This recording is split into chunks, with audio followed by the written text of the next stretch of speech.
Do you speak the English? Verbs. Verbs are words that are just doing words. So they are basically telling you what the person is doing, what you are doing, what the person did or will be doing. So, for example, sitting, eating, bathing, drawing, reading, adopt, curl, dust, toss, target, tap, prove, pat, swing, use, shoot, save, ride. These are all verbs because they are telling you what the person is doing. So verbs are doing words. Synonyms. Synonyms mean the same. So synonyms, same. S for same. These are words that mean the same.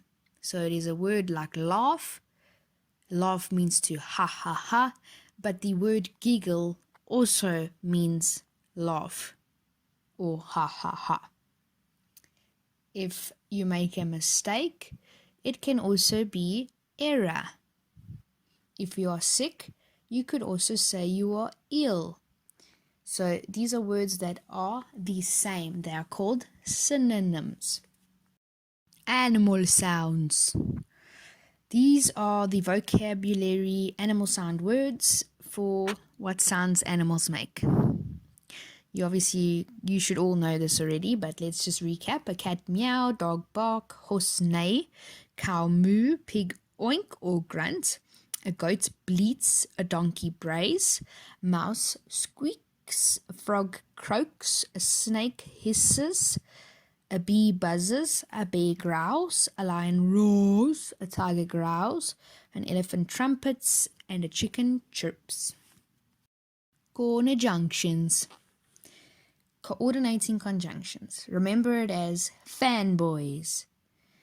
You've got your F for, A for and, N for nor, B for but, O for or, Y for yet, and S for so. These words join words, phrases, and clauses. So when you use these type of words, you can join two sentences together. So for example, Teacher Carla sits.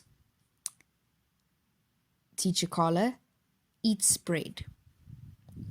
So, if you were to use a conjunction, you would say Teacher Carla sits and eats bread. Homophones, which means same sound. Same sound. So these words sound the same, but they have different spellings and meanings. Homophones are words that have different spellings and meanings. So, for example, a pair of socks also sounds like a pear that we eat. If we won a trophy also sounds like the number 1.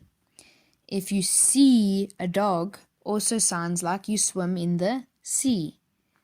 If you point your finger and say you also sounds like a baby sheep, an ewe.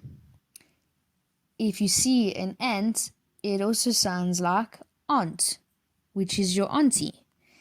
If you see mail, which is like a letter in the post, it could also mean a male, which is a boy. And you can read the other two all by yourself. The reason why I made you read the last two is to get you prepped for your reading tips. In your assessment, you'll be asked to read, and I'll be assessing you and underline the words in which you battle with and are unable to read at the age that you should be reading at. So, these are some tips that you can do at home or in class for those of you that are here at school to get you prepped for your assessment. When you are reading a paragraph, always grab a ruler so that you can place it under the sentence that you are reading. It helps you with your eyes to focus, and it will help you read line for line. Sound out the words that you cannot say correctly, or if you get stuck on a word, sound them out phonetically. So if you have the word delicious in front of you, start with the phonetic sound d, e, u, I, sh, I, o, s, and put that all together and you will sound out delicious. Remember to take your time when you are reading. There is no rush. And pause when there is a full stop or a comma. Opposites. Opposites are exactly what they say. If you are dirty, then you are clean. If you cry, you laugh. If you're big, you're small. If you're old, you're young. If you're happy, you're sad. If you sleep, you're awake. If you're funny, you're serious. If you're bad, you're good. If you're sweet, you are sour. If you're day, then you are night. If you're noisy, then you're quiet. If you are a boy, then you're a girl. These are opposites. So you can either be dirty or clean. You can cry or you can laugh, etc. Similes. Simile is a comparison between two things using as or like.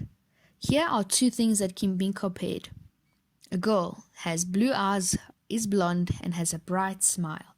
The sun is round, yellow, and bright. So use the matching adjective as bright and as and like to write a simile. So her smile is as bright as the sun, or her smile is bright like the sun. Another thing we should discuss is was or were. When you are reading sentences, you should be able to correctly identify if you should use was or were. I was at the beach. It is not I were at the beach. That is incorrect English. You were at the club, not you was at the club, and so forth. You can read the rest. Apostrophe. Apostrophes. Apostrophes work for possessive nouns and for you to show contractions. Possessive nouns are to show more than one, or it is that specific dog's house. Okay? And a contraction is when you do a word like can and not and put that together, and you will use an apostrophe to replace the that you take away. All right, an apostrophe looks like, if you look at the circled word dogs, you will see between the g and the s a little line above. That is an apostrophe, which is what you should already be very familiar with this. But if you have forgotten, have a look and familiarize yourself with that. The last thing I want you to do is to grab a paper and a pen or pencil. I'll give you time to do that.